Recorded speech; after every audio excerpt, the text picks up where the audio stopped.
नमस्ते, master doctor Kanika Mathur. आज हम लोग वेरिकोस वेन्स पर चर्चा करेंगे।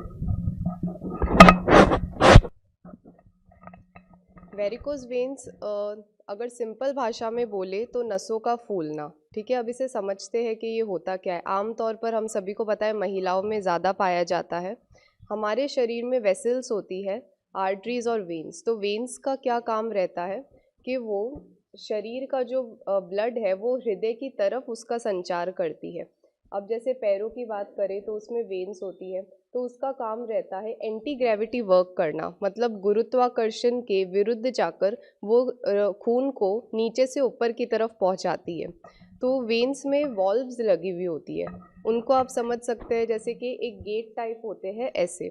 तो जब वो खून नीचे से ऊपर की तरफ संचार हो रहा है तो ये वॉल्व्स बंद हो जाती है ताकि वो ब्लड फिर से नीचे ना आ सके, जिससे सर्कुलेशन सही रहे और ऊपर हृदय तक रक्त पहुंच सके। किसी कारणवश जो हम अभी आगे डिस्कस करेंगे, ये वॉल्व्स जो होती है इनकम्पिटेंट हो जाती है, वीक हो जाती है और अपना काम जो है वो सही से नहीं कर पाती, कमज़ोर हो जाती है, जिस वजह से इसमें एक स्पेस आ जाता है, एक गैप आ जाता है, जिससे अब वो ब्लड जो ऊपर जा रहा था और फिर ये बंद हो रही थी, अब गैप आने की वजह से ये बंद नहीं हो पाती और वो ब्लड नीचे आ जाता है और नीचे ही वो जो खून है वो इकट्ठा होता रहता है, जिस वजह से जो नसें हैं वहाँ पर फूलने लग जाती है या टेढ़ी मेढ़ी हो जाती है।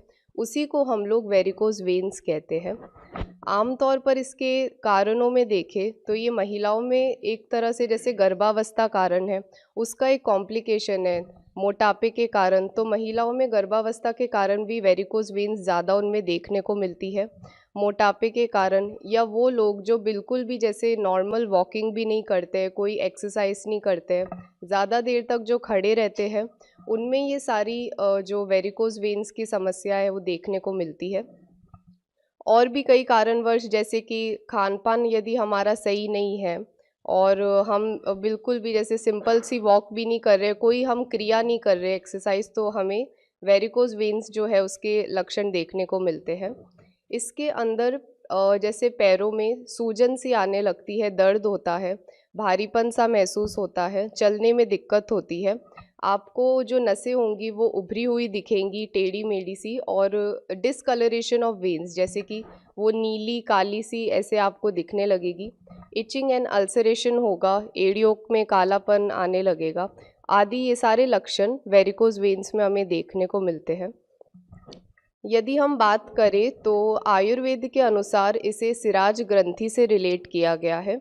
सिराज ग्रंथि की चिकित्सा में हम लोग नेचुरल चिकित्सा जैसे कि सूर्य स्नान कराते हैं, पंचकर्मा अभ्यंगम करवाते हैं, बस्ती और सिरावेद कराते। सिरावेद को हम कह सकते हैं ब्लड लेटिंग, जिसमें जो सिरावेद से जो खून है जो वहाँ पर इकट्ठा हो रहा है, वहाँ पर सिरावेद कर कर उस खून को बहाया जाता है, जिससे रक्त का संचार सही से हो सके। और इसमें हम लोग लीच थेरेपी का यूज़ करते हैं। अब लीच थेरेपी इसमें बहुत महत्वपूर्ण है, क्योंकि वो जो विस्कोसिटी ऑफ ब्लड है उसे कम कर देती है and it makes the consistency thinner, जिसकी वजह से जो रक्त का संचार है वो अच्छे से होता है। साथ ही हम आयुर्वेदिक औषधियाँ जैसे कि कैशोर गुगलू, सहचर आदि तैलम, इसका भी यूज़ कर सकते हैं। अब लाइफस्टाइल मॉडिफिकेशंस भी उतना ही इम्पॉर्टेंट रोल प्ले करते हैं, जैसे कि जो भी वेरिकोस वेन से पीड़ित महिलाएं हैं या जो भी रोगी है, उन्हें एक तो वॉकिंग करनी है, उन्हें चलना है, और एलिवेशन ऑफ द फुट, जैसे कि यदि आप सो रहे हैं तो पैरों को थोड़ा एलिवेट कर कर सोइए, उसके नीचे तकिया लगा लीजिए ताकि वो ऐसी स्थिति में रहे जिससे रक्त के संचार में दिक्कत नहीं हो सके। और डाइट का हमें ध्यान रखना है, जैसे कि आमल की, गाजर का सेवन, जो फ्रूट्स जैसे कि ब्लूबेरीज, ब्लैकबेरीज़ का इसमें अच्छा रोल है, वो खा सकते हैं, काली किशमिश, फ्लैक्स सीड्स, इन सभी का यूज़ कर सकते हैं। योगासन, शीर्षासन आदि करें। साथ ही वेरिकोज वेन स्टॉकिंग्स होती है, उसका भी हम लोग इसमें यूज़ कर सकते हैं। एंड टुडे आज वुमेन स्पेशल है, तो मैं आप सभी महिलाओं को एक चीज़ बोलना चाहूँगी कि आप सभी बहुत स्ट्रॉन्ग है और आप सभी, हम सभी लाइफ में बहुत अच्छा कर रहे हैं। हम में वो कैपेबिलिटी होती है कि हम हर चीज़ को सही कर सकते हैं। तो एक दूसरे को सपोर्ट करिए और स्वस्थ रहिए। Thank you.